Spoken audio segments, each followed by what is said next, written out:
Assalamualaikum warahmatullahi wabarakatuh. Bismillah walhamdulillah wassalatu wassalamu ala sayyidina Muhammad ibn Abdillah wa alihi wa sahbihi wa man wala la hawla wa la quwata illa billah ma ba'du. Ma'asyiral muslimin rahimakumullah, jamaah majlis taklim ziyadah yang dirahmati Allah Subhanahu wa taala. Puji syukur kita hadirat Allah yang mana dengan rahmat, hidayah serta taufiknya kita masih digerakkan hati kita untuk berkumpul di masjid ini. Mudah-mudahan Allah selalu memberikan keberkahan kepada kita semua. Salawat serta salam selalu kita haturkan kepada junjungan kita Nabi besar Muhammad sallallahu alaihi wasallam, dengan harapan agar kita semua, keluarga kita dan semua yang kita cintai bisa berkumpul kembali di yaumil mahsyar di bawah naungan syafaatnya baginda Nabi besar Muhammad sallallahu alaihi wasallam. Amin ya rabbal alamin. Seperti biasa, sebelum kita mulai ta'lim, marilah kita membaca surah Al-Fatihah. Kita khususkan untuk melengkapi kitab Syekh Abu Hamid Muhammad bin Ahmad Al-Ghazali wa man sharaha fi hadhihi kitab Syekh Muhammad Ihsan bin Muhammad Dahlan wa sahibu hadzal maqam Zaid bin Muhammad Amin bin Muhammad Ali bin Radwan Abdul Somad wa usulihim wa furu'ihim wa zulkuki alim ajmain. Allah yaghfir lahum wa yarhamuhum wa yu'li darajatihim fil jannah wa in idalina bi barakatihim wa asrar anwarihim wa ulumi wa nafatihim fid din wa dunya wal akhirah. Syai'ulillah lahumul Fatihah.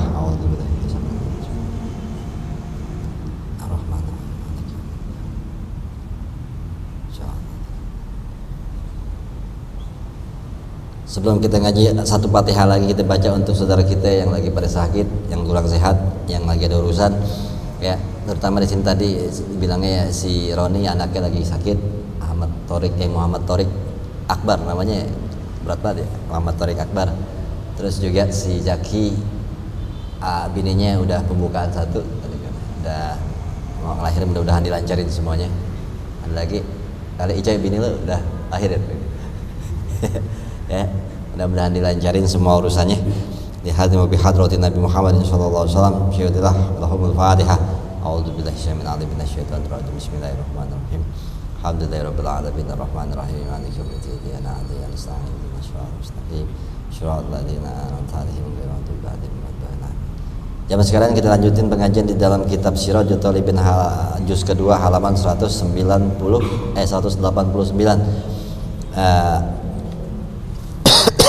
Masih terusin yang kemarinnya nggak usah ya, ingat insyaallah. Ini di dalamnya 1, 2, 3, 4, 5, 6 baris dari atas yang dalamnya ya. Wa fa'in qor ya, di fa'in qoroha ya, ada ya yang kita pelain baris keberapa ya? Itu cariin diri dah. Minggu kemarin pokoknya ngomongnya lebih ke masalah untuk bisa memaafkan orang-orang yang menyakiti kita atau berbuat zolim kepada kita ya, atau tidak marah gitu di hati aja, tapi jangan membalas dendam gitu. Itu pahalanya adalah pahala pertobatan kan kemarin gitu. Dan sekarang ini tingkatan yang agak tinggian lagi ya, yang harusnya kalau kita ngaji kitab seperti ini atau untuk mentauhidkan Allah harusnya bisa sampai sini. A'udzubillahi minasyaitonir rajim. Bismillahirrahmanirrahim. Qala Imam Al-Mu'allif rahimahullah wa nafa'ana bi barakatihi ulumi fid darin amin. Fa inna fa'in.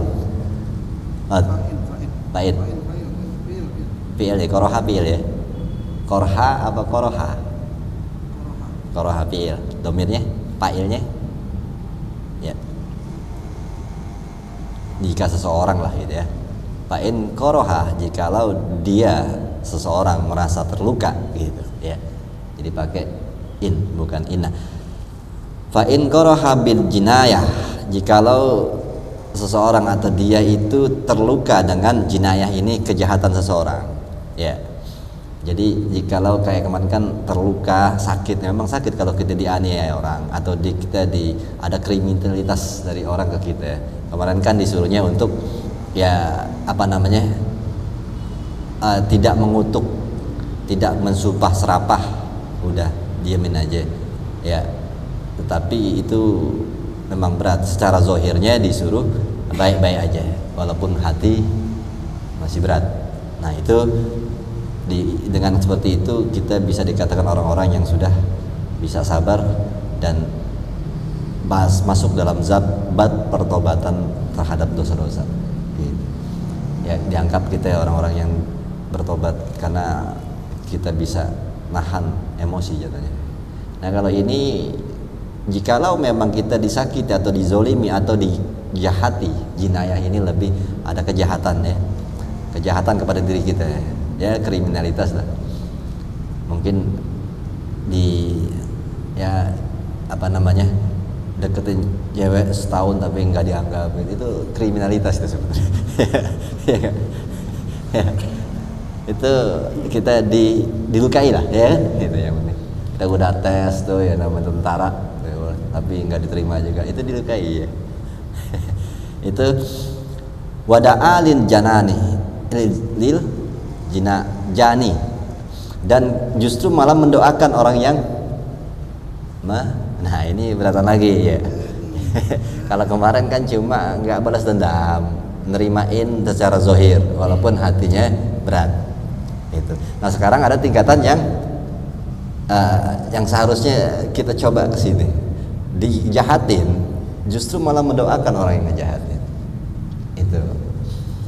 Ini teori, prakteknya ya luar biasa. Kalau kita memang lagi disakitin itu dan kayaknya bahkan kita nggak redo begitu, emang berat. Kalau kita belum ngalaminnya sih biasa aja, gampang doain aja. Oh belum tentu. Makanya sekarang kalau ada orang yang kita kayaknya nggak demen banget lihatnya, mau nggak doain di tengah malam? Kayaknya sih jauh. Itu apalagi yang nyakitin kita. Itu nih yang dibilang kalau terluka, maka jika terluka seseorang dengan kejahatan seseorang, wada'a dijani, lalu dia malah mendoakan orang yang menjahatinya itu, fahadhihi yal kurbah as-sadiqiyah, ini baru didatakan orang-orang yang kedekatan as-sadiqiyah, itu orang-orang yang jujur, sidik ya. Ya maksudnya ketauhidannya benar kepada Allah. Ya, kedekatannya memang benar. Ini orang-orang yang dekat kepada Allah. Kedekatan dan kejujurannya dan ketauhidan itu benar. Memang orang ini orang-orang yang tulus bertauhid kepada Allah, enggak sekedar di zahirnya doang, batinnya memang tulus. Ini ya, kalau kita mau tahu apakah kita sudah bertauhid dengan tulus dari hati kita, kalau kita udah bisa begini, baru kita tahu kita tulus. Yang tahu cuma diri kita, orang lain nggak tahu. Ya, kalau kita masih berat untuk melakukan seperti ini, kita akuin kita belum tulus mendekatkan diri kepada Allah. Ya, ukurannya hati kita. Ya, kita bayangin nih kalau masih berat ke sini, ini bukti jauh kita daripada an-nubuwah ya, sifat-sifat kenabian. Karena sifat-sifat nabi ya kayak begini. Orang menyakiti malah didoain. Tidak ada waktu untuk membenci. Ini kan ungkapan Robiatul Adawiyah ya. Ada orang nyakitin atau maling segala macam, dia bilang tidak ada waktu dan tidak ada tempat di hatiku untuk membenci manusia. Bahkan aku tidak sempat untuk memikirkan kebencianku kepada syaitan. Ini luar biasa, berarti hatinya penuh dengan kecintaan. Mampu kita begitu. Ini Robiatul Adawiyah. Ya, ini para nabi yang seperti Nabi kita Muhammad, walaupun ditimpukin sampai ya, berdarah kaki-kakinya, dan ada riwayat lain sampai dia ditimpuk di Taif itu sampai berdarah, sampai ada cerita Allah riwayatnya yang dia sampai darah yang kental itu menutupi mata sampai dia gelap. Terus duduk di bawah pohon yang sampai Jibril dikatakan, kalau kamu minta kepada Allah untuk menghancurkan ini negeri, membalikkan saya akan lakukan, mintalah kepada Allah. Nggak tega, tapi Nabi Muhammad mengatakan, jangan, mereka tidak paham kalau aku benar. Seandainya mudah-mudahan suatu saat anak cucunya mau beriman. Ini Nabi masih didoain, padahal udah segitu disakitinya. Ya, ini yang dibilang kurbah as-sadiqiyah, ya, kedekatan yang benar. Ya, kedekatan kepada Allah benar. Nah, mengukurnya gimana? Ya itu. Bisa nggak kita begitu?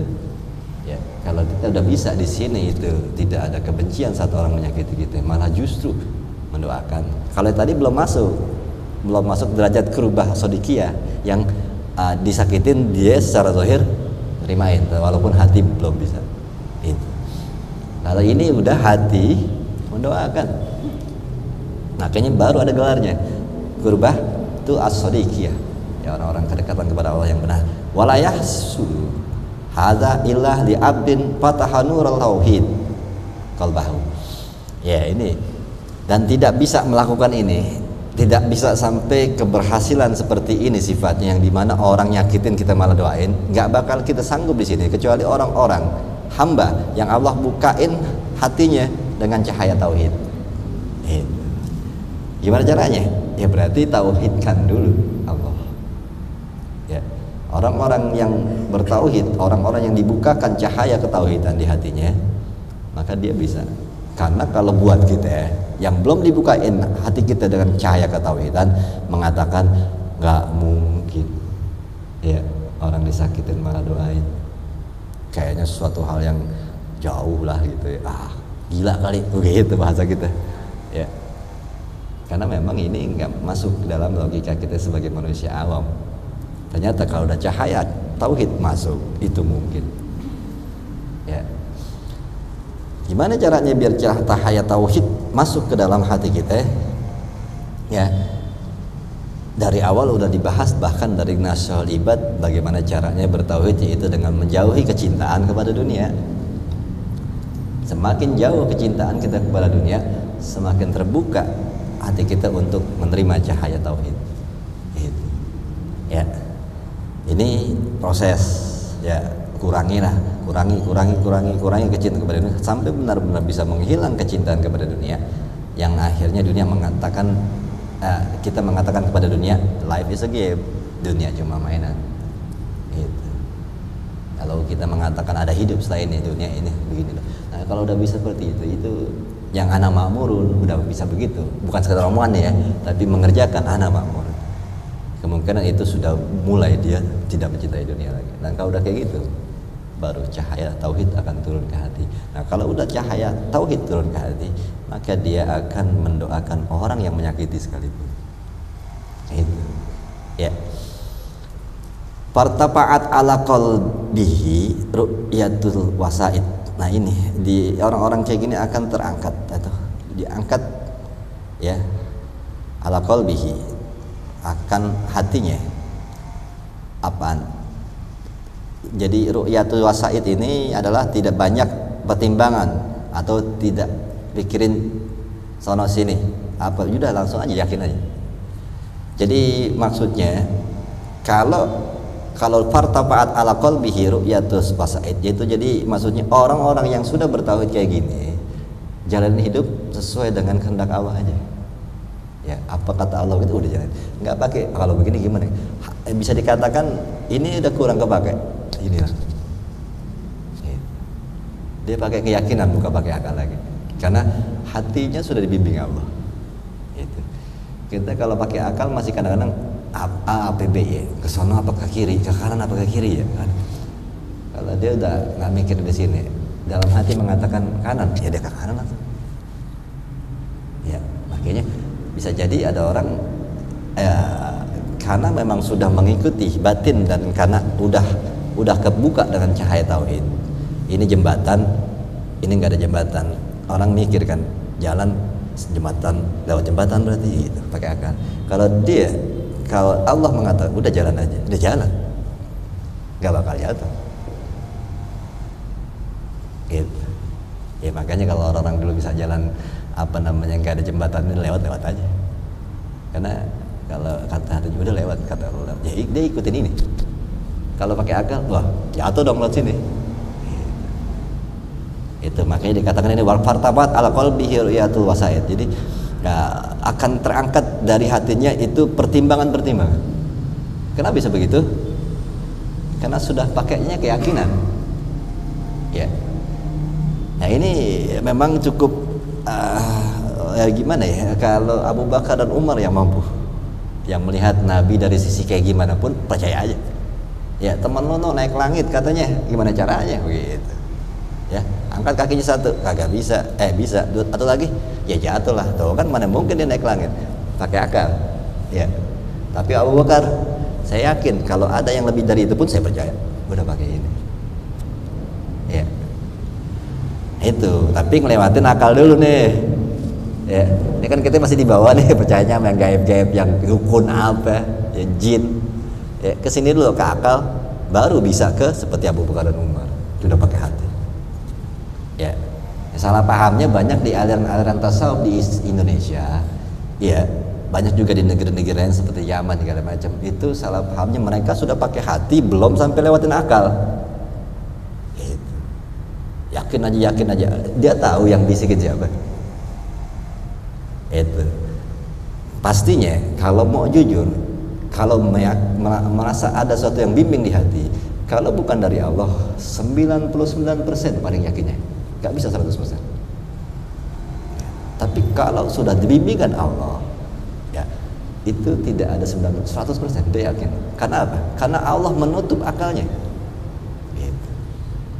Ya, karena akal itu yang membuat keyakinan itu goyang. Dan saat udah turun dari Allah kebenaran itu, akal akan ditutup sama Allah. Jadi dijalanin aja. Pas sudah terjadi, baru akal dibalikin lagi. Dia akan mikir, tadi kok bisa begitu ya? Kenapa tadi dia bisa? Karena tadi akalnya ditutup sama Allah. Karena kalau pakai akal ragu. Gitu. Nah, kalau yang bisa dari jin, apa jin bisa menutup akal kita? Itu cuma Allah yang bisa melakukan itu. Ada juga kita bukan nutup akal, bukan ditutup akal kita sendiri yang nutup akal kita gitu. Jadi bego gitu kan kita, bukan Allah yang nutup akal kita. Justru kalau tauhid yang dari Allah ini, maksudnya orang-orang yang berakal, maka itu kenapa dia ditutup akalnya sama Allah? Karena akalnya sangat kuat. Gitu. Nah, karena apa tadi? Dia harus lewatin akal dulu yang sempurna, baru kegaiban. Makanya pas datang kegaiban dari Allah, akalnya akan main. Tetapi karena akal itu kuat, biar dia bisa jalanin ketauhidan itu dari Allah langsung, akalnya ditutup sama Allah. Nah, kalau yang di sini kan tadi, ya emang akalnya belum dipakai, kan gitu. Ya, jadi hitungannya dia sendiri belum pakai, gimana Allah mau tutup? Gitu. Kalau orang-orang yang bertauhid memang orang yang logis sebenarnya. Tetapi suatu saat dia melakukan sesuatu yang tidak logis, itu karena Allah tutup akalnya. Gitu.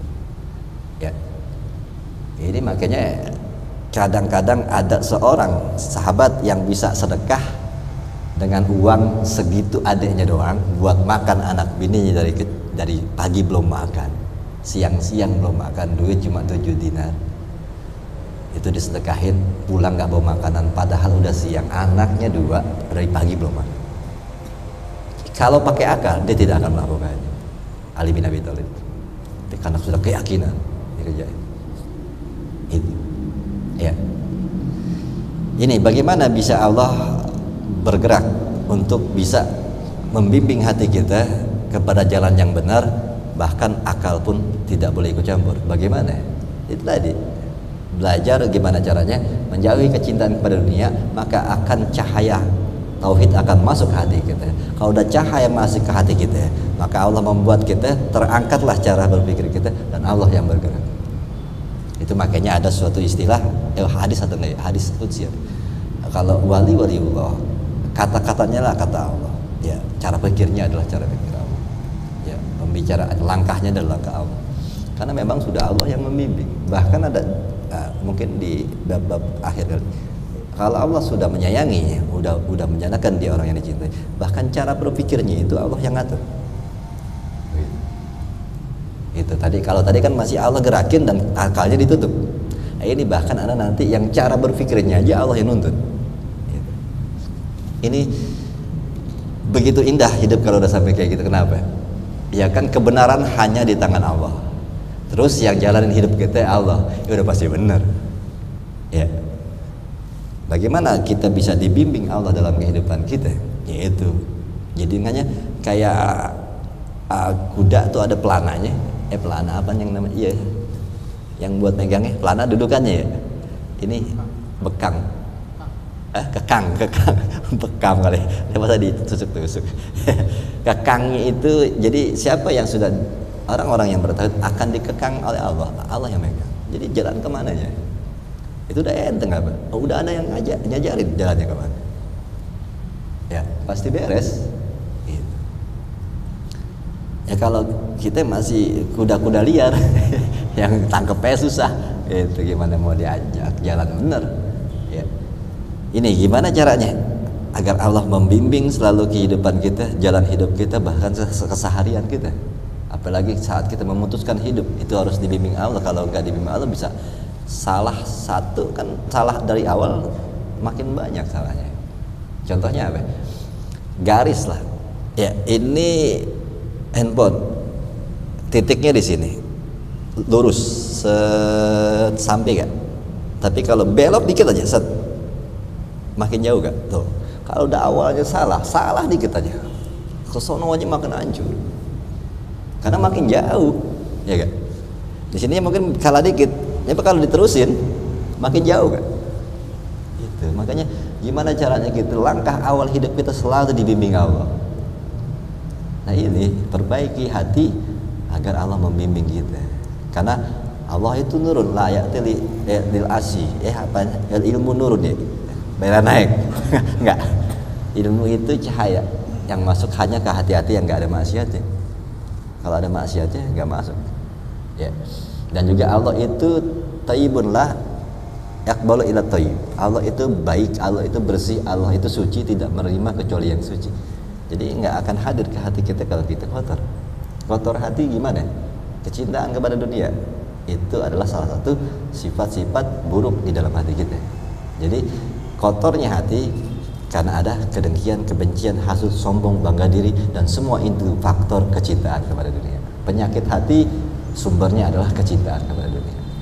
Nggak bakal kita punya penyakit hati dengki kalau kita nggak ngiri sama kemewahan orang atau jabatan orang atau materi orang. Itu semua kan urusan dunia kan. Karena kita ngiri dengan urusan dunia, maka timbul penyakit, yaitu dengki. Jadi semua penyakit hati yang mengotorkan hati disebabkan karena kecintaan kita kepada dunia. Maka semakin kecil kecintaan kepada dunia, semakin besar kemungkinan kita dapat cahaya Allah. Kalau sudah dapat cahaya Allah tadi, maka kita mudah mendoakan orang-orang yang menyakiti sekalipun. Bahkan Allah akan membimbing cara pikir kita. Wasahidu tauhid mutawahhidin, dan akan bisa mempersaksikan jalan ketauhidan. Itu udah jalannya udah jalan tauhid, bimbingan Allah bil af'al, dengan segala perbuatan kelakuan ini sudah bimbingan Allah. Pekerjaannya, jalannya, gaya hidupnya itu sudah bimbingan tangan kaki. Ya wa yu'arifuhu imanahu ayna sayyidahu, dan memahami akan keimanannya bahwa pemimpinnya atau pembimbingnya atau tuannya yaitu Allah, ikhtarun lahu dzalika. Allah memilihkan dia tentang semua jalan hidupnya itu. Apaan? Yuzakki qalbahu, selalu berusaha agar Allah tetap membuat hatinya selalu bersih. Ya. Jadi misalnya kenapa Allah bimbingnya? Ya udah, lo doain dia yang nyakitin lo. Dia paham, oh Allah pengen selalu hati gue bersih. Jadi Allah selalu membimbing dia untuk hatinya selalu bersih, makanya hidupnya selalu beres. Itu. Wa yumniya lahu nurahu, dan Allah pengennya dengan selalu membimbing kepada jalan agar hatinya selalu ditumbuhkan dengan cahaya-cahaya Allah. Gitu. Waqad ruwiya Shalih ibnu Muhammadun juga boleh bi isnadihi an Anasin ibni Malikun juga anan Nabi sallallahu alaihi wasallam anahu qala, Nabi pernah bersabda, ad-darbu alal fakhizi indal musibah yuhbitul ajru. Ini kadang harus kita renungin lagi, hal yang memukul paha saat ada musibah itu menghilangkan pahala. Ya. Ini mungkin kalau gitu termasuk kali ya. Itu menghilangkan, menggagalkan balasan dari Allah. Ya. Itu Nabi bilang memukul apa nyeselkan gini, gitu. Nggak gol lagi gitu. Ya, itu kalau taruhan soalnya.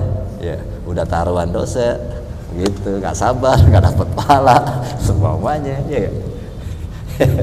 Itu. Ya, apalagi kalau sampai TV-nya dibanting gitu. Ya. Ke TV saja. Kalau pas sakit sih gua ngerti ya. Ustaznya apaan? Itu ya. Ya, ini jauh udah kalau sampai lempar kipas angin ya. Ini getok paha doang, itu menghilangkan pahala. Ya, kita kena musibah, ada masalah, terus getok paha itu akan menggagalkan balasan. Itu. Ya. Itu deh, ngerti ya? Ada codotnya sekarang, keren. Nah, dia tobat lagi hari ini. Itu wasobru inda sadamatil ula. Nah, ini yang kemarin udah pernah dibahas. Dan sabar ketika terjadinya kejadian pada hari H, bukan hari H lagi, detiknya, menitnya. Itu pas kejadian awal itu hitungan menit awal lah gitu. Ya, sabar terhadap kejadian pas benar-benar lagi terjadinya. Itu yu'zibul ajru, membesarkan balasan, memakin gedein ganjaran. Wa azamul ajri ala qadri azumis musibah. Dan besarnya pahala tergantung besarnya musibah. Semakin besar musibah, terus kita semakin sabar, maka pahalanya makin gede. Sabarnya sama gitu, musibahnya lebih gede, pahalanya lebih gede. Itu. Wa man istarja'a ba'dal musibah. Siapa yang pulang, memohon kepulangan setelah musibah. Istarja'a ini diartiin sebenarnya artinya begitu, memohonkan pulang. Sebenarnya siapa yang ngucap innalillah wa inna ilaihi rajiun gitu. Setelah kena musibah, jadadallahu lahu ajraha ya kayaumi musibah biha. Allah akan memperbaharui lagi balasan pahalanya seperti awal daripada musibah itu. Gitu. Ya, setelah musibah dia sabar, tenang, diam. Nah, itu dapat pahala pas hari hanya gitu. Pahalanya luar biasa. Lalu dia mengatakan innalillah wa inna ilaihi. Dikasih lagi seperti saat pertama dia ngadepin musibahnya. Paham enggak? Jadi pas lagi ada musibah, dia tenang. Itu kan kejadian pertama, pas banget kejadian orang tuanya meninggal, dia tetap tenang. Ya udah, sabarin, diam, terimain. Itu pahalanya misalnya 10 gitu. Terus setelah itu dia ngomong innalillah wa inna, semua kembali kepada Allah.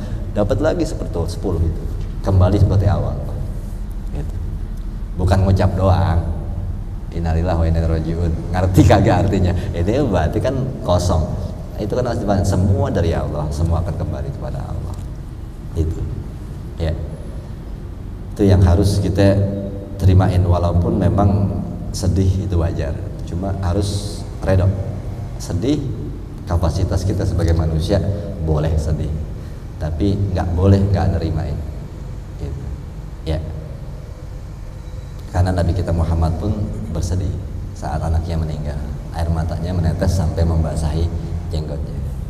Cuma tidak boleh nggak nerimain, ya terimain, karena kesedihan itu wajar. Manusia itu punya sifat sedih, marah, itu wajar karena ya kita manusia. Ya, ada lemahnya. Justru kalau kita ada musibah atau sesuatu yang menyakitkan kita malah ketawa-tawa, mesti ke dokter kayaknya. Ini kalau orang dalam keadaan sedih dia senyum gitu. Gila nih udah gitu. Ya, ya wajar sedih, tapi yang nggak boleh itu nggak nerimain. Ya, nggak nerimain sama kondisi yang ada. Wah redok begitu. Kenapa sih dia harus meninggal? Karena nggak bisa begitu, nggak boleh. Itu udah takdir. Tapi kehilangan wajar kita nangis. Cuma untuk nggak nerima akan kehilangan itu yang nggak boleh. Ya, gitu. Lalu wan nafsu itu balik lagi ke atas tuh. Tapi halaman 188 yang paling bawah. Wan nafsu fa inna sa'na hunalika wan nafsu gitu. Jauh banget ya. Itu tadi sarahnya. Wan nafsu ya. Mutasari'atun jiddan ilah adatil jaza. Sangat cepat sekali untuk ilah adatil jaza. Kebiasaan akan kesulitan dan kegelisahan. Nah, jiwa kita itu sangat cepat. Itu. Sangat cepat untuk stres, sakit hati, bingung gitu. Itu makanya diujinya pas kejadiannya. Kenapa?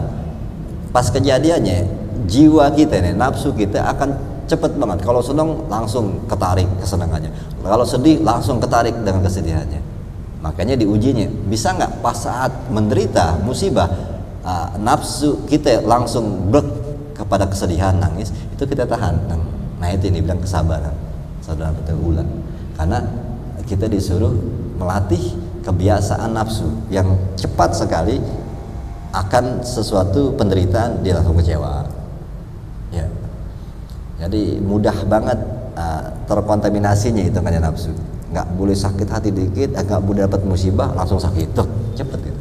Nah itu kebiasaan nafsu, cepet sekali dengan datangnya musibah dia langsung kecewa, dia langsung sakit, dia langsung gelisah. Nah itu makanya Allah mau uji kita, bisa nggak cepatnya nafsu itu langsung berefek, kita lambatin. Makanya Allah melihat di Sodamatil Ula, di kejadian pas hari H, bisa nggak kita menahan nafsu biar nggak terlalu cepet langsung kepada karakternya. Yaitu kalau susah langsung wah gitu. Ya, karena memang begitu. Malah justru aneh kalau orang ya apa namanya, misalnya disakitin atau disenggol, ya disenggol blok berdarah kakinya gitu, marahnya besok besoknya baru lo kemarin ya pada hari haknya kok nggak ngomong, diem aja. Itu kan berarti nafsunya lamban sekali efeknya marahnya. Ya nggak ada kan yang begitu. Atau 3 jam kemudian baru wah lu tadi itu nandang kaki gue gitu, udah 3 jam gitu. Ini kok efeknya lama banget gitu. Tapi kan ya itu makanya dikatakan sesungguhnya nafsu itu mutasariatun, sangat cepat sekali untuk berefek terhadap suatu kejadian. Ya makanya baru banget dek langsung tuh langsung nampol, nggak pengen ngomong tuh apa noh gitu. Ya cepet sekali dikecewain, dikasih penderitaan langsung gitu. Ya makanya banyak yang begitu, baru tahu langsung beritanya wah gue ditinggalin langsung nangis ya, cepet gitu, nggak bisa nahan tuh, langsung aja berefek ya. Dek sakit sini nih yang keluar sini gitu. Ya makanya gimana caranya nahan keluarnya teng gitu, itu masih aja rokok sembos gitu. Biasanya lama tuh keluar. Ya itu cepatnya kegelisahan timbul karena hati nafsu itu begitu sangat cepat. Dan ini gimana caranya seorang yang bisa meredam. Jadi ya kalau bisa cuma nangis kecil, walaupun harusnya hati ini karena kehilangan seseorang yang cintai misalnya, itu langsung berefek blang, teriak, nangis terbahak-bahak, nggak ada nangis terbahak-bahak ya, nangis yang sangat histeris gitu.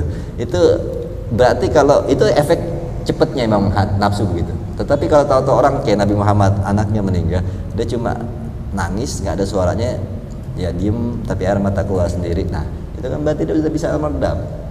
Ya efeknya nggak terlalu cepat langsung blank gitu. Nah itu pakai apa nahannya? Ya pakai kesabaran. Ya makanya banyak ada orang-orang tuh yang menahan emosi sampai badannya gemeter. Ya gini-gini, itu kenapa? Dia nahan karena emang itu cepatnya yang namanya nafsu itu sangat cepat berefek kepada sesuatu musibah atau apa, langsung spontan dia. Ya makanya kalau banyak orang yang nahan sampai nggak tangannya goyang gitu, kenapa? Karena memang nafsu begitu kelakuannya gitu. Berarti kan sampai goyang ini kesanggupan sabarnya untuk menahan itu kalah sebenarnya, maksudnya kurang kuat, makanya masih begitu ya. Jadi kalah besar mungkin tapi masih sanggup ya, tapi sangat besarnya ini akhirnya berpengaruh kepada fisik, goyang atau muka merah, itu karena nahan. Ya, tapi kalau disakitin apa diem aja gitu, merah kagak, mau kayak tangan kagak, kenapa apa ya nggak tahu. Itu udah bisa meredam sabar apa memang agak-agak aneh gitu ya. Kalau coret emang udah nggak diapain juga dia diem aja deh ya. Dia kalau disakitin banget biru lain lagi bukan merah gitu. Kalau hulu kan hijau masih mending kan biru gitu, banget itu karena makhluk baru kayaknya ya, saudara Thanos kali. Itu lalu tadi tuh inda zalika taqulu, dalam keadaan seperti itu ya, dalam keadaan kita tahu bahwa nafsu itu cepat sekali berefek terhadap musibah, Saat keadaan seperti itu, saat datangnya musibah, nah, ngomong nih sama nafsu. Kita harus mengatakan kepada nafsu, ya, saat musibah, ya nafsu, hazihi qad waqa'at, fala hilata lidaf'iha, gitu. Wahai nafsu, ini musibah yang ada ini sudah terjadi, nggak ada fala hilata, tiada siasat untuk menolaknya, gitu. Jadi nafsu harus kita kasih tahu, mau ngapain sih ente berefek, ini udah kejadian, ente berefek pun nggak akan ngaruh, gitu ya. Ya misalnya anak kita gitu melakukan kesalahan ataupun istri kita melakukan kesalahan, ya, lalu kita mau marah, apa dengan marah itu kesalahannya itu akan jadi enggak terjadi? Kalau udah terjadi salah deh, ya, misalnya dia nyolong HP gitu, ini bini siapa sih nyolong HP? Nggak bener banget lakinya, nggak dibeliin kali HP ya, makanya HP nyolong itu, dan nyolong ya, terus dia duitnya udah buat makan gitu, terus kita marah, kita mau gebuk, kita mau tampar, apa ngaruhnya? Sudah terjadi, gitu. Apa dengan kita gambar atau kita gebuk, HP itu akan kembali kepada orang yang punya, kan enggak? Ya. Atau apa itu bisa kembali bahwa dia tidak dikatakan orang melupakan kalau istri kita pernah nyolong? Kan sudah terjadi, orang udah pernah tahu, kita udah dapat malunya, gitu. Apa kita gampar, serut, semua orang jadi lupa bahwa bini kita pernah nyolong? Kan nggak bisa. Orang udah tahu kalau bini kita, ya, begitu. Nah itu, terus kita mikir emosi, marah, kita balas dia, kita gebuk, kita apa? Kan nggak ngerubah keadaan. Gitu. Terus gimana? Ya terimain aja, itu sabar. Ini sudah takdir, sudah terjadi. Gitu. Cari efek baik, apa maknanya? Kenapa Allah kasih seperti ini? Apa yang harus saya perbaiki? Salah apa saya sampai punya istri seperti ini? Itu introspeksi lah gitu. Ya, itu makanya dikatakan ya nafsu hadiqat waqa'at falahilata lidaf'iha. Hai nafsu, itu semua udah terjadi, nggak ada lagi cara kalian untuk menolaknya. Udah, dengan ente marah-marah, hai nafsu, apa ngaruhnya? Gitu. Ya kan? Ada juga nantinya malah tambah parah kan gitu. Ya, bini kita udah melakukan kesalahan, nama kita udah buruk di masyarakat, kita gampar, taunya otaknya geger otak, masuk rumah sakit kita yang bayarin, lah malah tambah parah, ya. Ya itu aja ada kejadian begitu doang sampai bingung, akhirnya gimana caranya? Akhirnya beli semen, cari kaleng, kan gitu, ya. Tadinya kan kalau nggak begitu nggak perlu pakai nyari kaleng, nyari semen buat bikin pondasi baru, gitu, ya. Itu yang membuat kita repot sendiri, gitu. Ya ini kan kadang nafsu kan nggak, akalnya ketutup. Pas sama tadi kisahnya ya, tadi akal itu ditutup karena orang-orang yang bertauhid, makanya dia melakukan sesuatu yang nggak pakai akal. Pas akalnya dibalikin lagi, dia kaget, kok bisa gue melakukan itu ya, gitu. Karena tadi akalnya nggak masuk. Kalau akalnya masuk, dia nggak akan melakukannya, karena Allah tutup akalnya. Dia jalan, tahu-tahu lewat aja seberang, padahal bawahnya jurang. Pas sampai seberang dia pikir, kok bisa lewat sini ya, gitu. Karena tadi sebelum lewat akalnya ditutup, kata Allah lewat aja, lewat ya. Tapi kalau tadi sebelum nyebrang jurang itu dikasih masuk akalnya untuk mikir, Allah bilang di hatinya lewat aja, ragu pasti, akal akan bilang wah ya atau gue hati gue ya. Itu karena kenapa dia berani aja, karena akal ditutup.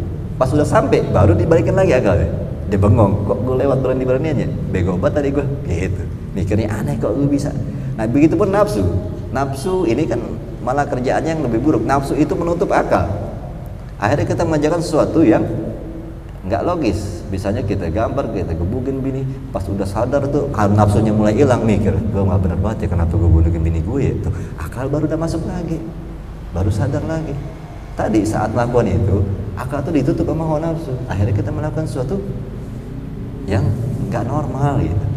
Pas kenapa kita kadang-kadang nyesal, karena nafsu udah turun, akal hidup lagi, baru nyesel, ya ampun kenapa gue begitu ya tadi ya, ya bodoh banget gue selama setahun ini, kan gitu.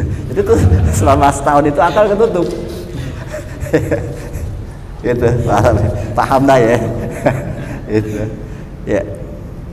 Kalau yang di rumah sakit emang nggak ada akal, sampai sekarang juga nggak ada akal ya dia. Ya. Orang rumah sakit kan tempat orang sakit dong. Kalau tempat dugem iya, hotel gitu. Kalau buat yang nggak bener iya kali. Rumah sakit kan buat orang sakit, makanya orang nggak ada yang curiga. Gitu. Ini udah nggak ada akal ya mungkin. Nafsu doang isinya. Gitu. Ya. Tuh pahamin ya. Kali bahwa ngomong sama nafsu begitu semua udah terjadi. Ya. Justru mikirannya apaan? Ini udah terjadi begini, terus gimana nih solusinya?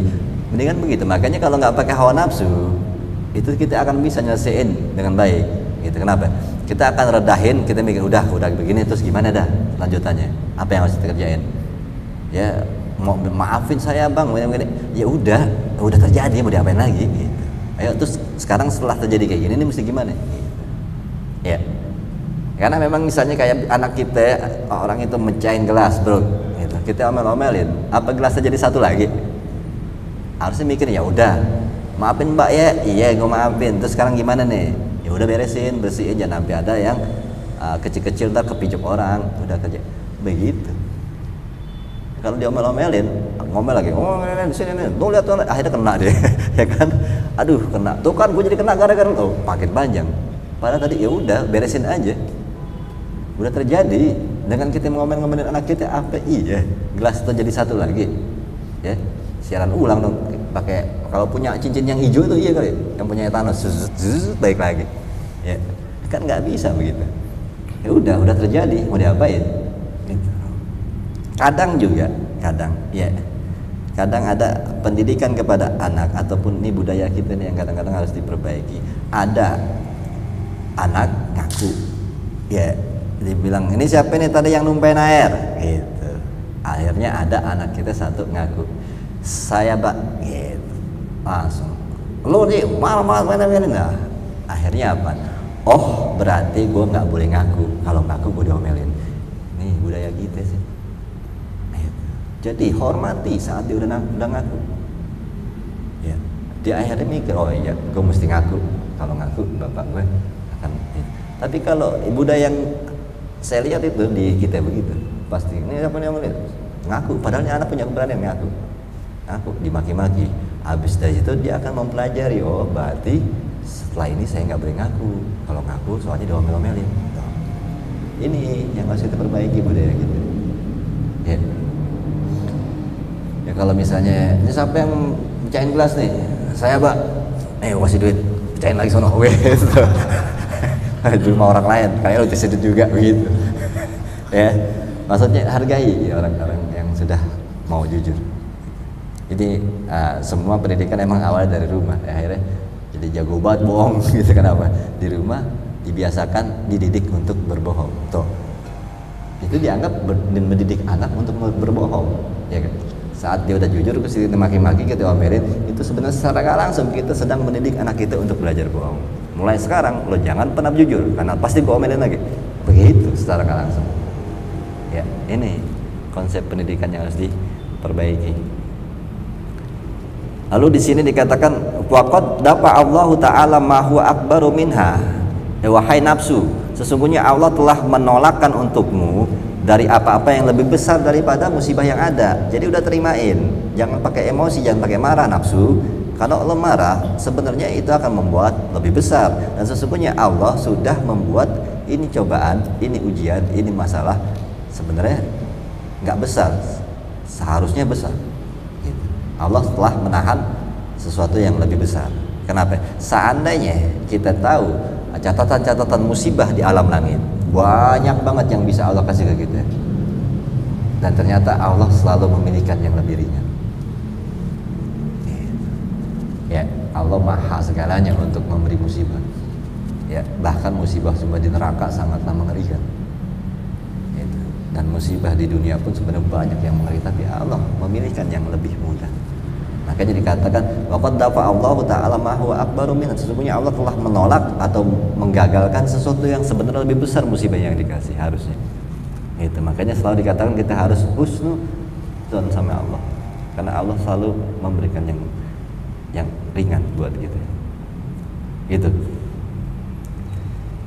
Di bawahnya itu ada di sarahnya ay musibatul lati asobatka, atau musibah yang terjadi kepada dirimu, li'anna kulla musibah, ya sesungguhnya setiap musibah itu nyakitin, ya maradun, ya memuakkan atau tidak menyenangkan, ya fayatasawwaru ayakuna akbaru minha, ya maka kalau kita mikirin terus maka fayatasawwaru, jikalau kita mikirin terus atau terbebani, kebayang terus, maka itu akan menjadi lebih besar.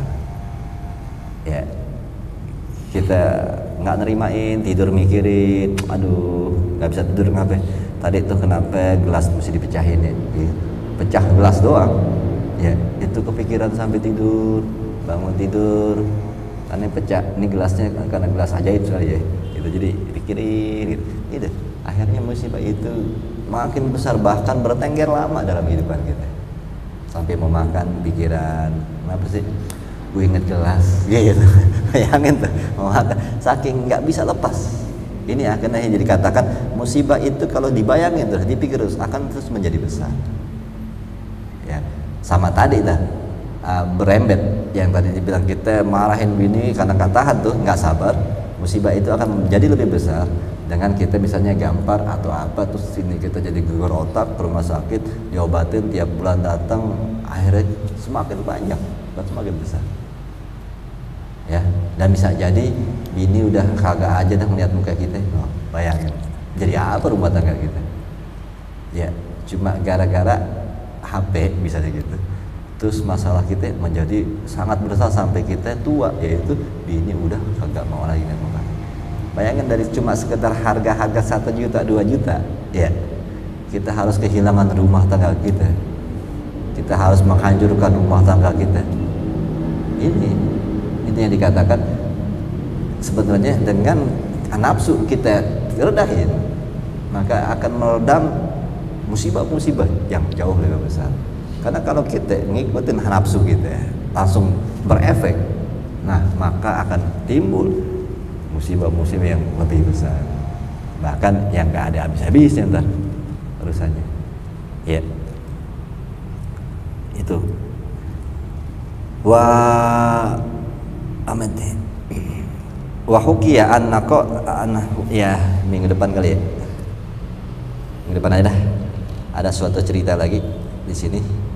Masih nyambung ini sih dikit kita. Wa hukiya anhu qala, dikatakan bahwa sesungguhnya rajulun Lisahin ibnu Abdillah At-Tastari rahimahullah ta'ala, ada seorang laki-laki bertanya nih ya kepada Sahal bin Abdillah At-Tastari, dakhala lasu baiti, kata orang ini, wahai guru, ada lasu itu pencuri masuk ke rumahku, wa akhadha mata'i, lalu dia nyolongin harta saya gitu. Iyalah, mencuri masuk mau ngapain kalau bukan nyolong hartanya kan gitu. Faqala lahu ala wajhi tazkiri, lalu As-Tastari mengatakan kepada orang ini ya dengan mengingatkan dari sisi lainnya. Jadi ini sisi musibah yang ini, dia memalingkan kepada musibah yang lain, bima fauqa dzalik, yang lebih berat daripada itu. Nah ini yang dikatakan sesungguhnya Allah sedang menolakkan kita kepada musibah yang lebih besar kalau kita sabar. Ya, nah ini cerita di mana dia At-Tastari mengatakan dengan sesuatu nasihat terhadap musibah yang lebih daripada musibah di colong rumahnya. Dia mengatakan begini, minal balaya uskurillah, bersyukurlah kamu terus kepada Allah. Tuh, ini kalau kita ketemu ulama kayak gini curhat lagi musibah disuruh bersyukur ya, ya kan? Karena kata-kata disuruh bersyukur karena beliau melihat musibah yang lebih besar yang Allah nggak kasih ke lo. Gitu. Apaan musibah yang lebih besar yang nggak dikasih, makanya kita mesti bersyukur. Kita lagi kecolongan rumah kita, materi keluarga kita, duit kita, justru ulama itu mengatakan syukurilah. Lo bayangin lagi kena musibah bersyukuri. Karena apa?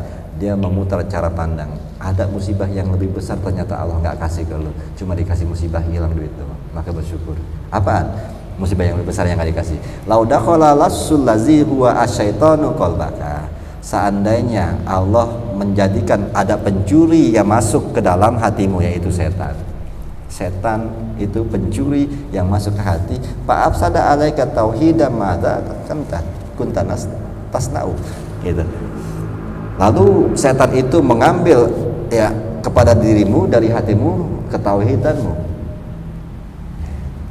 Apa yang kamu akan lakukan saat dia mencuri iman kita? Itu jauh lebih besar bahayanya. Makanya bersyukur cuma baru harta, belum iman. Ini ulama cara pandangnya ya. Musibah kesini dia lihat musibah yang lebih besar. Gitu. Qala Zabidi, Imam Zabidi mengatakan arafahu sahlun bidzalika. Si Zabadi mengatakan Tastari memberitahu kepada orang itu dengan hal itu, maksudnya kok dia lagi dapat musibah disuruh bersyukur dan membalikan kepada musibah lain yang lebih besar. Kenapa dia ngomong begitu? Nikmatullahi alaihi fima arafahu anhu minal bala alladzi wa azamu min balai. Ya. Sahal memberitahu orang itu akan nikmat Allah kepadanya, ya fima arafahu, apa-apa yang dipahami bahwa Allah sangat banyak anugerahnya pada kita. Anhu minal bala, ya Allah tahu banget bala-bala apa yang pantas dikasih untuk manusia apa enggak. Dan Allah dia tahu banyak sekali bala-bala yang Allah sebenarnya bisa kasih yang lebih berat, cuma ternyata Allah ngasih yang lebih ringan. Jadi dia bisa pahamin itu. Ini ulama-ulama yang sudah mampu memahami tentang takdir-takdir Allah. Sebenarnya banyak sekali yang lebih berat, tetapi Allah sebenarnya milihin kita. Tadi benar nggak, sebenarnya diangkat lebih berat loh saat kita diarik iman gitu. Itu lebih berat ketimbang ditarik harta kita. Jadi dia bisa melihat ke situ, dan itu bisa Allah kasih. Karena Allah mempunyai gudang-gudang bala dan diturunkannya Allah. Ini ulama melihat kenapa dia diturunin yang itu ya, baik berarti Allah sama dia. Padahal bisa aja Allah seketika nurunin bala yang lebih parah, yaitu ya cabutnya iman. Itu ya, makanya dikatakan orang-orang seperti Sahal ini melihat nikmat-nikmat Allah. Allah baik dengan memberikan sesuatu yang lebih ringan, tapi di mata kita berat. Karena yang satu lagi kita nggak lihat, karena belum nggak dikasih. Minal bala fa'in bala al akhirah, dan ini dia juga melihat sesungguhnya bala akhirat asal min bala dunia. Bala akhirat jauh dari lebih berat daripada bala dunia. Kenapa? Karena riwayat mengatakan kalau kita senang-senang di dunia satu hari aja, maka akan mengurangi kesenangan kita di akhirat. Jadi kalau kita dikasih musibah di dunia, akan mengurangi musibah kita di akhirat. Makanya saat orang dikasih musibah di dunia itu beruntung, berarti musibah di akhiratnya dihapus. Ya kalau orang di sini dikasih senang aja, berarti itu orang pahit. Karena apa? Musibahnya akan dikumpulin di akhirat nanti buat dia. Itu makanya Fir'aun nggak dikasih sakit. Kenapa? Dia mau dikasih full di akhirat musibahnya, dan musibah di akhirat jauh lebih menyakitkan daripada musibah di dunia. Gitu. Auradahu Qusairi, Imam Qusairi mengatakan fi risalah di dalam risalahnya, walidzalika isti'azah, oleh karena itu memohon perlindungan Isa alaihissalam fi du'aihi, di dalam doanya kepada Allah dia memohon. Nabi Isa ini di sekolah ketika Isa mengatakan Allahumma la taj'al musibati fi dini, ya Allah jangan kau jadikan musibah dalam hidupku, dalam agamaku ya. Jangan kau beri musibahku dalam urusan agama. Apaan? Gak bisa pinter, itu musibah. Belajar kayaknya malas banget, itu musibah. Ibadah kayaknya sulit banget, taat, itu musibah. Terus ngaji kayaknya gak masuk-masuk ke otak, itu musibah.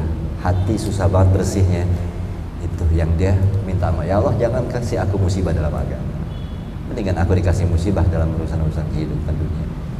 Ini kita renungin lagi, jangan-jangan kita lagi mendapat musibah-musibah agama ya, yang namanya belajar lama tauhid kagak lempeng-lempeng. Ini kayaknya musibah nih, hati gue susah masuk tauhid. Ini yang harus kita renungi. Kita ngerasa ada orang-orang yang kita kasih dengan musibah-musibah yang berat, ternyata kalau kata Allah beratan lo tong, lo nggak paham aja. Lo dapat musibah yaitu jauh daripada ketauhidan.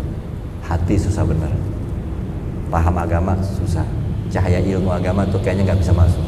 Itu musibah lebih parah daripada orang nggak dapat duit.